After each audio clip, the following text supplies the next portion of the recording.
Hello and welcome back to another OMNIHEROES video. In this video we're going to have a look at something new. We're going to start a new series. It's going to be called Best in Synergy. And what do I mean by that? So there are technically four, but three really, three different types of synergies within the game. First is Valkyrie Synergy. So this Valkyrie Synergy includes all of your actual teams, so your Mystifiers, Valianters, Ethereals, Glorians, Avengers, and Dooms. This is your basic team setup, and if you are just starting the game, this is what you want to group your teams under, because these make the most sense, they provide the most buffs, and they are the easiest to get, only needing a unit to be 6-star to unlock this particular Valkyrie Synergy. The next synergy we have is a faction synergy. So these are Dawnbringers, Verdians, and Shadow Arcs. These will be all of your non-DD units. So your Dawnbringers, Verdians, and Shadow Arcs. There will be no DD units in here. The other three, Celestials, Deviants, and Royals. We're not going to go into Light Seekers. Light Seekers is something a bit different, and really it's for endgame content only. But Royals, Deviants, and Celestials are all where you will find the most powerful units within the game. Up here, your Dawnbringers, Verdians, and Shadow Arcs, they're not the best. If I'm going to be honest, it's because they include all of your non-DD units or all of your Light Seeker units, whereas the Celestials and Deviant synergy will include all of your Royals, so you get basically a double faction. You will all of your DD units or Royal units will either have a Celestial or a Deviant faction associated with them. And then finally, all units will have this third faction, this third synergy. It is a rune synergy, and the reason it's called a rune synergy is because you can only unlock it by having epic runes attached to a particular unit. So you've got your strikers, protectors, phantoms, enchanters, and monarchs. In this series, we're going to go through each of these three. So the Valkyrie Synergy first in this video. There will be another video, the Faction Synergy, and then the Rune Synergy. We're going to look at the best units in each of these different factions. Well, at least each of these different synergies. We're going to look at the best unit and probably a couple of the best units for each of them. So without further ado, let's jump straight into Mystifiers. Here we are. So this is my current box. This is my Mystifiers box. Mystifiers had a lot of trouble. They had a lot of trouble. And it had a lot to do with how they are positioned. So Mystifiers, they rely on that corrode damage being done. Unfortunately, the corrode stack limit exists and therefore makes them much weaker. They were inherently nerfed by the corrode stack limit. That was the only reason as to why. There are units that increase that corrode stack limit. Units like Emily, for example, on her passives, will increase corrode stack limit. The same is true for Dullahan. So Dullahan, up here, if we jump into it, there we go. When Dullahan is deployed, the limit of corrode stacks increased by 5. So your main goal with Mystifiers is to apply as many of these corrode stack as often as possible in order to achieve victory. And there are certain units within this synergy that do allow for, like I said, increasing that corrode stack limit, so you can apply more stacks of corrode, but also do things when you do apply stacks of corrode. Very strong. So the first unit that I want to look at, yes, you probably guessed it. It was Gaia, 100%. And if you don't know, this is Gaia. This is the unit that you should be chasing if you want to run a Mystifiers team. She does have this skin as well. You can pick that up in most celebrations. Typically, one will come around every 2 or 3 months, and you'll be able to pick up a copy of Gaia's skin for £30. I believe it will be, unless the rates have drastically changed. Well, then it is what it is. But Gaia does everything that you want a unit to do. She buffs the team up using this first ability. You only need her at 6 stars in order to activate this ability. So he applies 1 stack of corrode applied by allies. That is good, but again, we are limited by the corrode stack limit.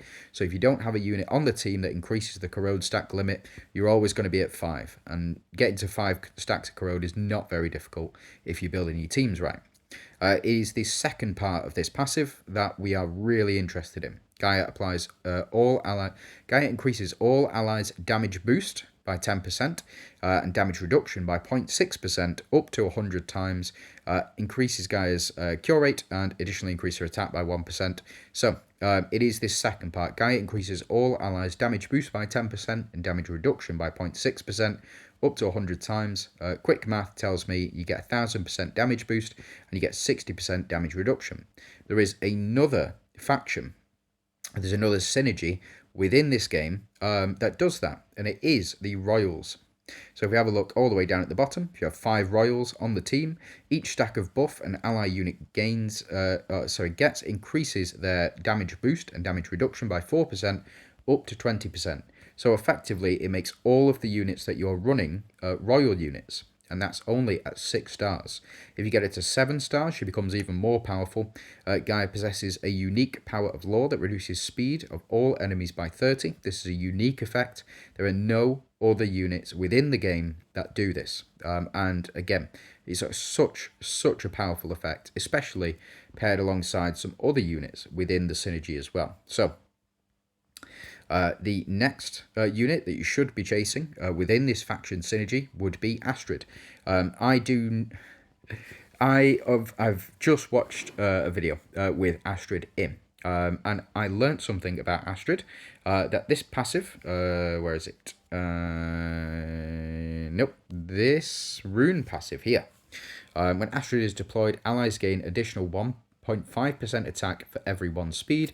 That applies to all of your units. So, for example, Gaia here gets 1.5% attack per speed, or 1.5% attack per speed. So she's getting 150 plus 9, around 180% additional attack when Astrid is deployed, which is what makes Mystifiers so strong, is primarily Astrid and her runes as well. Just in case you aren't aware, this is Astrid's actual skin. This is the skin that you'll pick up. That is a unit that you should be chasing because of that fact, and as well, she's very good as part of different combos, and she also applies a lot of corrode stacks, but works very well alongside Gaia with the damage reduction, with the damage increase and all of that good stuff. And then you've got Tsukiyomi, one of the most recent units. A lot of people are having a lot of trouble with Tsukiyomi. The main flaw with Tsukiyomi, she does heal here. Bear with me. Tsukiyomi grants allied corrode-based teams the ability to absorb stats. When the corrode is triggered, it reduces the target's stats, decreasing their attack by 1.5 million and defense by 1.5 million per stack with no limit. I believe the limit is 20 stacks for her when you first start, but the reduced stats are then evenly distributed among all allies. So, effectively, you will be gaining, how many? 5. So if you can get 10 stacks, you will get 15 million per round. So 15 million attack, 15 million defense per round. It's a very, very strong thing to have. Unfortunately, there's not really a lot of ways to counter it. You need to remove all of your debuffs on your team in order for you to counter this, and you need to do it before the round is up. So Lachesis is very good at this. If you want to counter, I would suggest using Lachesis to remove all of the debuffs on your team, and then that way she won't be able to steal anything because you've got no corrode stacks to be stolen, if that makes sense. But yeah, back to Gaia. Again, she works so well with the rest of the team, and she just outshines and outscales the rest of these units. She is best in class, I would say.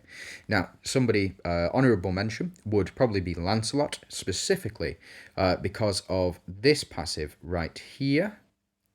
When Lancelot is deployed, increase the corrode effect damage by 200% for all allies. That's all you need to know. Lancelot, if you want to see a really powerful effect, you combine a 7-star or 8-star Lancelot with a 6-star Gaia, and then you will wipe out the competition very quickly. Lancelot is a very, very strong non-DD unit. He is, I would probably say, he's one of the strongest, if not the strongest non-DD unit currently, because of that passive and because of what he does. But yeah, that is it for Mystifiers, so let's move on to Valianters. Okay, so we've moved on to Valianters, and who would I say is best in class for Valianters? Well, believe it or not, it is a very, very, very long-standing unit, and she has disappeared. There she is, Atrops. So in case you don't know, Atrops is the unit that you should be chasing in Valianters as much as possible. She is, I would say, probably one of the strongest units in the game still. She was one of the first units to be released, and she is one of the, I would say, more coveted, or the best units that you can prioritize and get up to 15 stars as quickly as possible. The higher your Atrop star level, the further along the game you will be, and it's because of her ultimate. So what does her ultimate do?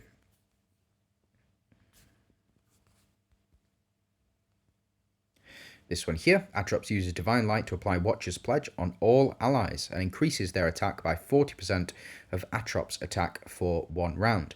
So this Watcher's Pledge increases attack. Seems okay, but it's not. It seems okay on surface level. But what you need to take into consideration is how quickly you can build up Atrops' attack, especially in like combo builds with units like Dalia, with units like Orphelia, with units like we've just talked about in Astrid, increasing attack by the 1.5%, increasing Atrops attack can be very, very strong.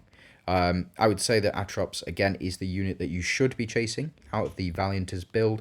And then you've also got other units to complement the Valianters as well. So units like Hades, very, very strong. The reason for that is these passives here. After Hades is deployed, Valianters Synergy heroes increase their damage reduction by 35% and can execute targets with HP below 35% after dealing damage. Ineffective against elite and boss monsters. Fine, whatever. But it is the increase to 35% that makes Hades so strong. But he is not strong by himself. He needs other units around him in order to do so. Atrops, again, is not strong by herself, but she needs other units around her to do what she needs to do. Pandora is another unit recently released, but I would say probably one of the best Valianters within the actual game itself. When an ally kills an enemy, they will cast the skill again on the target with the lowest HP. In their own active skill rounds, they cast their ultimates instead of their active skills. That's worded incorrectly. It is just Pandora who casts ultimates instead of active skills, but she does so in her normal attack phase, so her basic attack phase, her ultimate phase, and in her active skill phase. She will increase, or at least she will she does the business effectively. She will do her ultimates every single round until all of the enemies are dead, or she is. And there's no two ways about it. And what she does is she allows for a continuous chain of attacks. So if, say, for example, your Hades was to perform a basic attack, he was to execute an enemy because of his high threshold, or 35% execute threshold, then he would perform the same basic attack. If he was in his ultimate and his ultimate killed somebody, he would perform his ultimate again, and he can chain off. I'm not going to talk about Ra. I've talked about Ra quite a bit. She's very, she has a lot of potential, but I need to experience Ra more to say whereabouts I would put her. But I would say Atrops is currently the best Valianter within the game. No two ways about it. She works in many, many teams. You can pop her not only in the Valianters team, but outside of the Valianters team as well. Same is partially true of Pandora. I would say they were both around equal. Or not equal, but I would say Pandora is much more difficult to obtain, and therefore Atrops is the better unit because she just provides so much value. So we're going to move on to Ethereals next.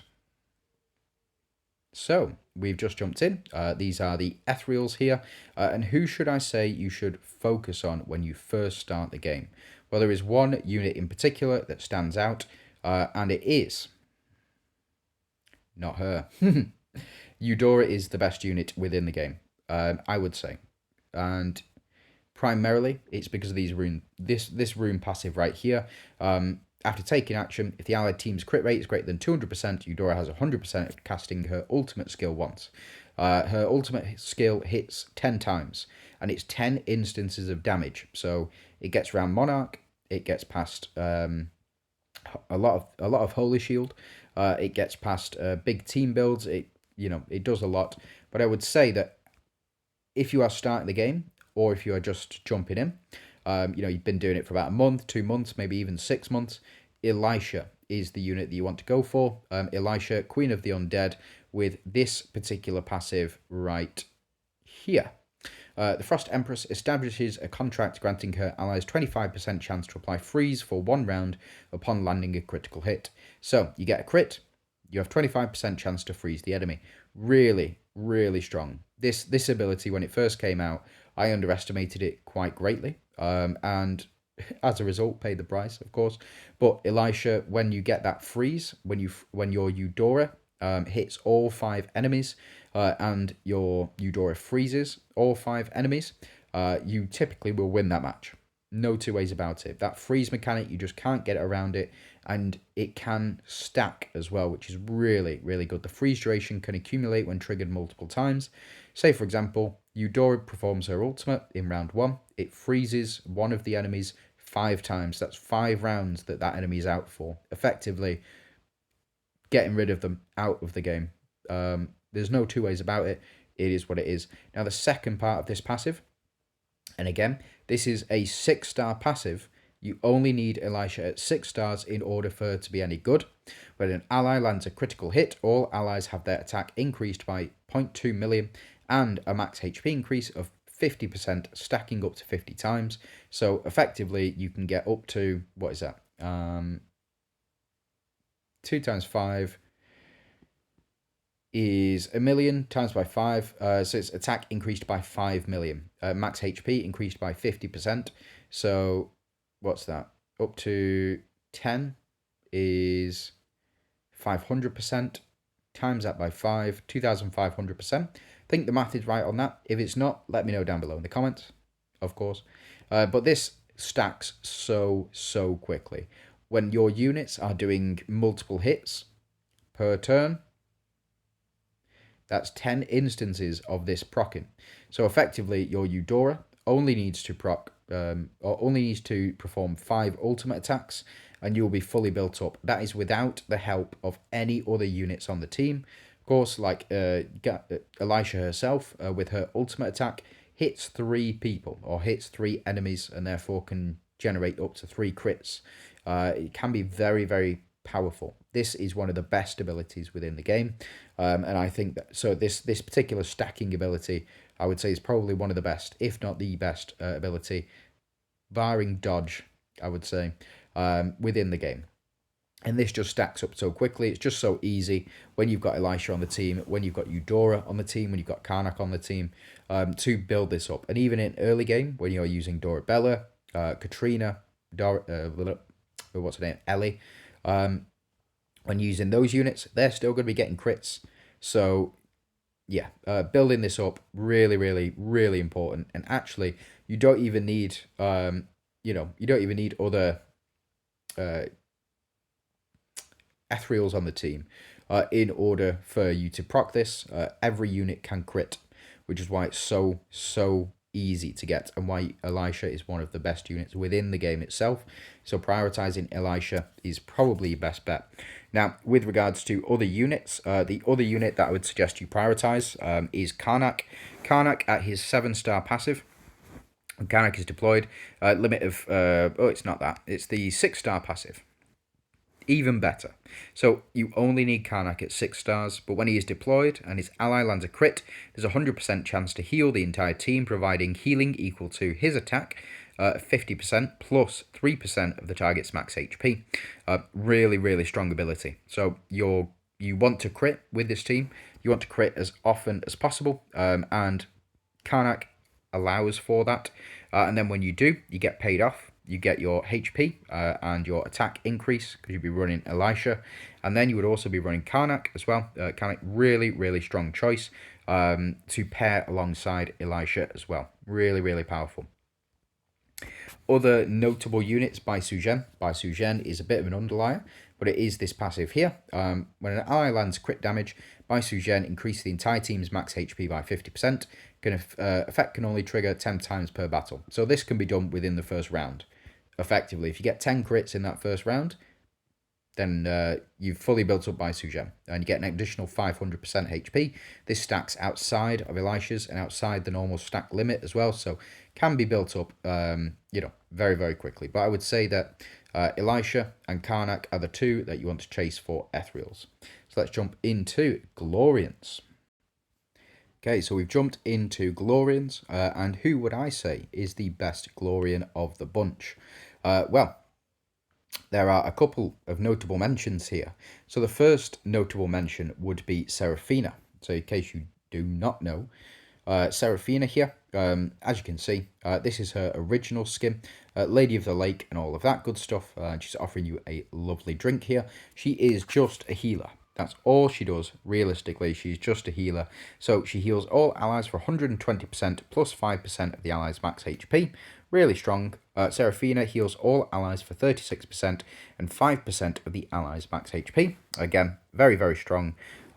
You've got your next ability here, increases Seraphina's heal rate by 50%. So there's a difference between heal rate and cure rate. Heal rate is how much you will heal other people or other allies, and cure rate is how much you get healed yourself. So just keep that in mind. When Seraphina is alive, there is a 50% chance to apply 1 stack of Blessing each time they are attacked. This Blessing makes invincible when taking damage, immune to 1 instance of damage and 1 debuff as well, which means that Corrode can't be applied. So Seraphina is one of the ways to avoid taking too much Corrode damage, is by applying this Blessing. Very, very strong, but comes at 7 stars. Now, Seraphina's real capabilities come at exclusive rune level. At the start of each round, if the total number of buffs on our allies exceed 30, applies Ignore Shield to all allies for 1 round. Really, really strong. Do I have a... I do. Cheeky. I'll need to get rid of that. I've got Seraphina's exclusive runes. I've got up to half red, so half and half. So yeah, but they are in use elsewhere as well. I've gone for full dodge on her. But the next notable mention is Audrey. Audrey just fits in with any other monarch. That is it. That's all she needs, and she is really, really strong. The reason for that, firstly, Audrey deals... Audrey converts 5% of healing received into attack. Conversion can exceed 100 million. This can be increased. Well, this can't be increased, but it's not percentage based. And I think over time, Audrey will fall off with this, because it is 100 million is a big number. It is a big number, but it's not a percentage. So if this was, Audrey converts 5% of healing received into attack, this conversion cannot exceed, 500, 600% of Audrey's attack, then that's a different story. Audrey's attack can always go up. We know that from seasonal buffs, but because this is a flat 100 million, that's why I don't think she's the best in class. However, this is another part of her passive. Physical damage to all enemies and has a 100% chance to seize all types of shield and holy shield effect. So effectively, if you are in PvP, Audrey will, if she hits an enemy holy shield, she will steal the rest of their holy shields. So if you're going up against a banner that's applying 8 stacks of holy shield to your team or to the enemy team, and Audrey hits the enemies and hits all of them, she will get all of those stacks of holy shield. And it's just, yeah, she can protect herself using the enemy's stuff. Now, it's this bit here, when Audrey applies shield, or when Audrey gains a shield effect, she will also apply shield on all allies on the battlefield, with Audrey receiving 100% of the shield. When ally receives healing, Audrey also benefits from 25% of the healing amount as well. So she just takes and takes and takes and takes and takes, and that is it. That is all she does. She just takes from everybody else, just to effectively, she takes it all for herself. She doesn't really dish anything out besides this shield effect here. She doesn't dish out any other healing, which is why, again, I would say she is really, really powerful, but she doesn't do very much for the rest of the team. Now, the unit that I think is the best is Wuzatan. Wuzatan is really strong. This is Wu's original skin. It looks absolutely fantastic. Empress, of course, but then you've got the Absolute Dominion. This is the skin that you would pick up from Foggy if you won Foggy. And then this is the skin that you get if you picked up the actual pack itself. Who do I prefer? I don't know. Both look good. Both look really good. Even original skin looks really good, but it's the speed that matters. So as you can see, Wu Zitan's speed is 135. That is currently the highest base speed in the game, and if you do get this skin, so you have a look at this skin again, it's a +5 speed, so it pumps her up to 140 speed, which is, again, the highest in the game. Even outside of all these skins, even at her base, she is the fastest in the game. Now, why do I think she's the best? Because she does so much for the team. Where Wu Zitan casts a Blessing of Radiant Fortune on all allies, increasing damage boost by 50%, and with a 75% chance to reduce damage taken by 75%, prioritise getting her exclusive runes. Blessed Glory's damage reduction trigger chance is increased to 100%, which means that every single match that you load Wu Zitan into, you will get that 75% damage reduction right at the start of battle, which makes your teams super tanky. A lot of people run Wu on the Glorians, on the Ethereals team, alongside Eudora, Elisha, Karnak, in order so that your team doesn't die on that first round, and also pairs very well with the Enchanter synergy with Eudora. But the other thing that she does, when an ally successfully casts Phantom Illusion, Wu Zitan will consume all buffs on the affected enemies. For one buff consumed, her attack increased by 30% up to 1000%. That's okay. It's alright, it does the job. There's a lot of buffs going around, so casting this Phantom Illusion effect is very, very strong. And if you get her exclusive runes, she can also, on action, cast this Phantom Illusion effect, which is a steal. Steals enemy units. So Phantom Illusion temporarily recruits targets to our side. When the effect ends, the target returns to the original position. And if the target dies during the effect, it dies and inherits 100% of the target's base stats. So effectively, the way that this works is Wu will cast her ultimate. She does 216% magic damage, but she also applies Phantom Illusion on one random enemy for 2 rounds. Each target affected by Phantom Illusion from Wu Zitan grants all allies a protect effect. When they take damage, there's a 100% chance that 100% of the damage is shared within our allies. So effectively, what happens is you cast the protect on all of your allies, and then that particular unit that you've stolen from the enemy team will take all of the damage that you should be taking. So that's it. Really? That's it. That's all there is to it, and it is what makes Wu the most powerful unit on the Glorian's team. Another honourable mention would be Nawi. Nawi is really, really strong, really capable. Fallen out of favour recently. Not too sure as to why, but I think she is still very, very powerful and will see you through. If you do chase her, then she will see you through the entire of the story of the game. So that's it. So let's move on to Avengers. And we've moved on to Avengers. So let me show you the best Avenger in the game. This is not a joke. Mavis is the best Avenger in the game. Full stop. No two ways about it. She beats just about everything. That's it. So the reason that she beats everything is because of this 11-star passive. You do need to get her up to 11 stars in order for her to do what she needs to do. And for her to become really strong, you need to get her up to 12 stars. So Mavis will immediately revive and restore 20% of max HP on death. This effect can be activated up to 3 times per battle. Upon death, Mavis deals 1 times the damage of her ultimate to all enemies. And you've got here, Mavis summons a powerful ghoul-like creature, dealing 300% physical damage to a single backline enemy. You wouldn't think that just dealing 1 instance of ultimate damage will work, but it does. Every single time. Mavis takes out everybody when she casts this. What this means is that when Mavis dies, she will perform her ultimate attack effectively on all enemies, and she takes out everybody with her. And what's nice about this, and the reason that it's so strong, is because... Hold on. Sorry about that. Somebody needed a wee. It was not me. It was my daughter. So, all sorted now. Anyway, where was I? Mavis, yeah. Strongest unit, or strongest Avengers unit within the game. I don't care what anybody says about Aphrodite. I'll get onto her in just a sec. But Mavis is the strongest unit, but does need to be at 11 stars. Aphrodite only needs to be at, I would say, 7 stars. Maybe even 6 stars, but 7 stars is probably your best bet. Yeah. Mavis does need to be at 11 stars. She is much more easily obtainable than Aphrodite, available in various different places throughout the game. But specifically, Mavis is, I would say, the strongest Avenger because she just gets around Dooms, she gets around Mystifiers, she gets around the Steal effect, she gets around just every single type of attack within this game. Does not stop Mavis when she does go down, and there's no two ways about it. It is what it is. Now, Aphrodite. Do need to talk about Aphrodite. She is the strongest PvP unit within the game, and the reason for that is because of this effect right here. Every time a unit on the battlefield dies, Aphrodite will use her ultimate. Her ultimate, when activated, she removes all debuffs from all allies. This is really powerful.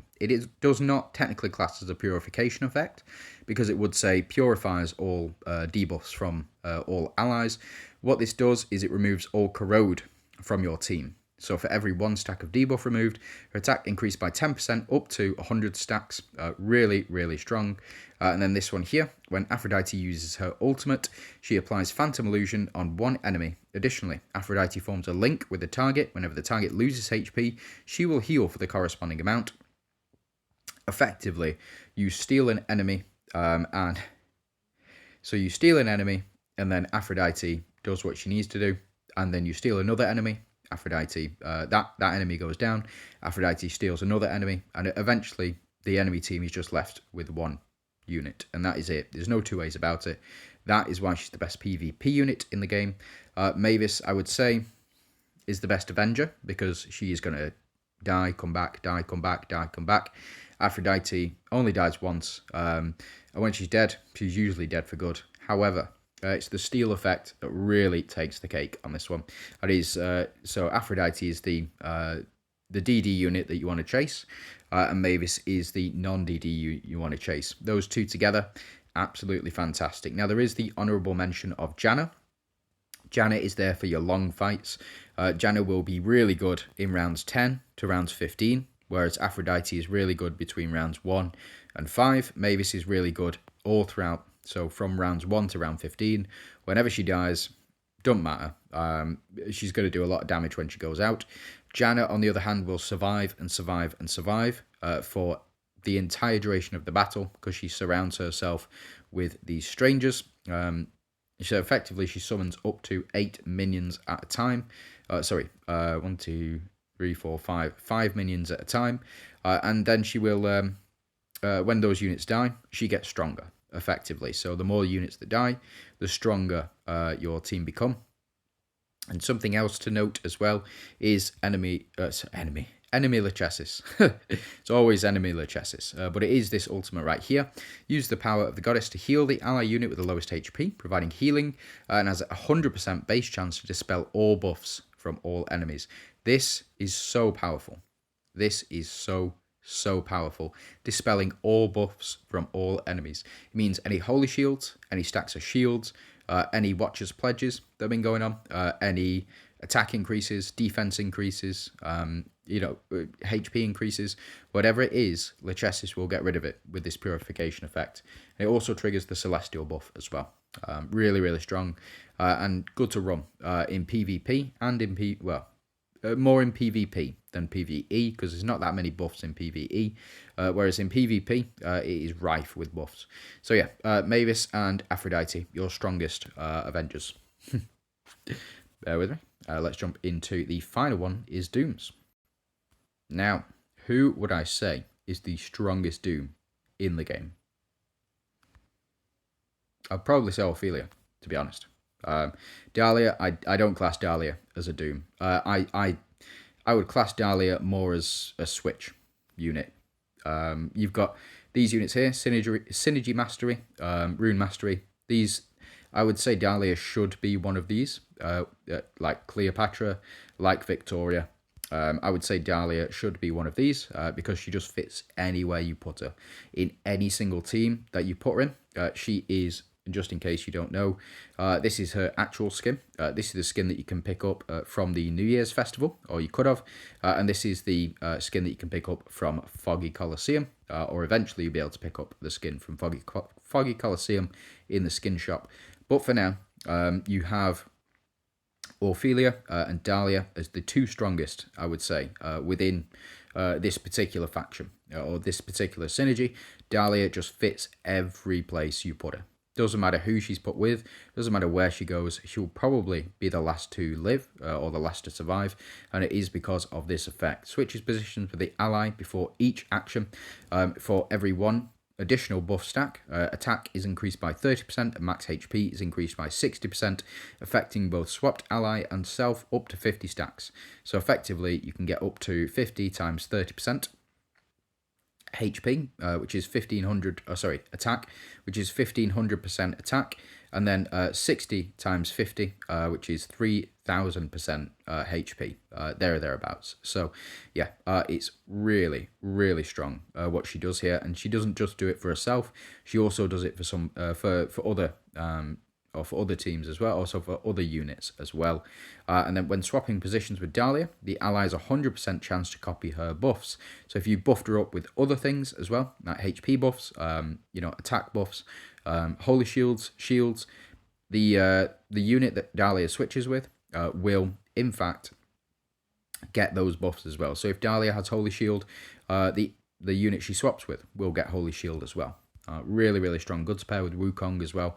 But she really, really is best in class, and I would say probably one of the best units in the game, if not the best unit in the game still. I know I said about Eudora, but Eudora is just she's so unobtainable. She comes once every 2 months on the Oath recall. You probably should be summoning for that. You can pick up copies of her for 50 quid in the VIP shop. I wouldn't. If you are splashing, you can go ahead and boost yourself that way. But again, Dalia, easily the best unit in the game, primarily because of how easily you can pick up copies of her.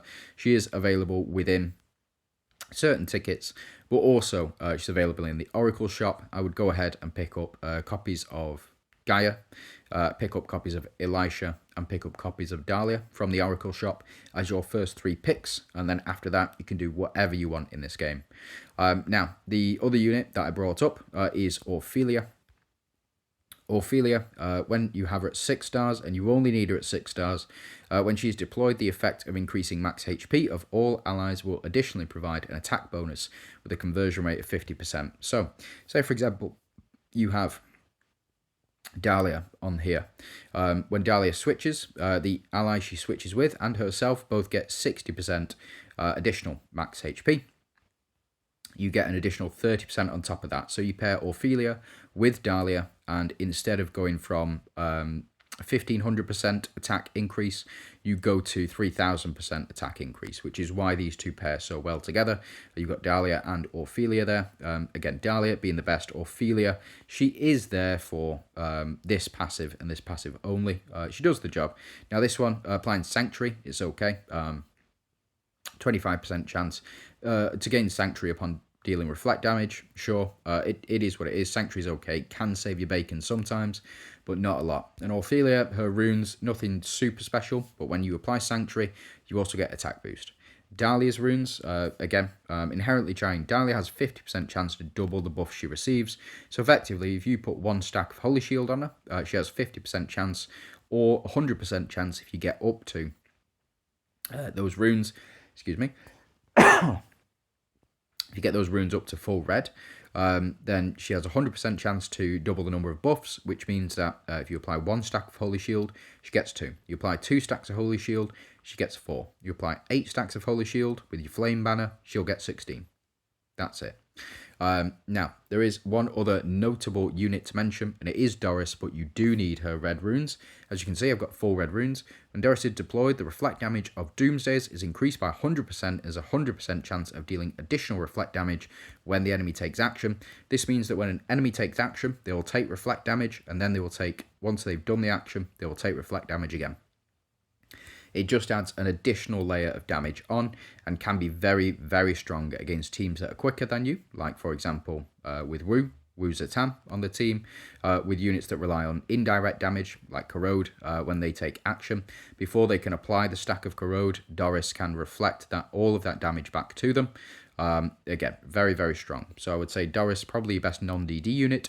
You've got Dalia, who is the best Dooms unit within the game, and then Ophelia, who comes relatively close second. But that is it. That is I think I've waffled on for far too long. What I'm going to do is I'm going to do other different types of factions. So we're going to move on to the best Dawnbringers, Verdians, Shadow Arcs, Celestials, Royals, Light Seekers, and then we'll also do all of these as well. So best Striker, best Protector, best Phantom, best Enchanter, best Monarch, etc., etc. So yeah, please do stay tuned for that. Subscribe if you're not already. Drop a like on the video, and just, yeah, thanks very much for watching. Hope you have a fantastic day.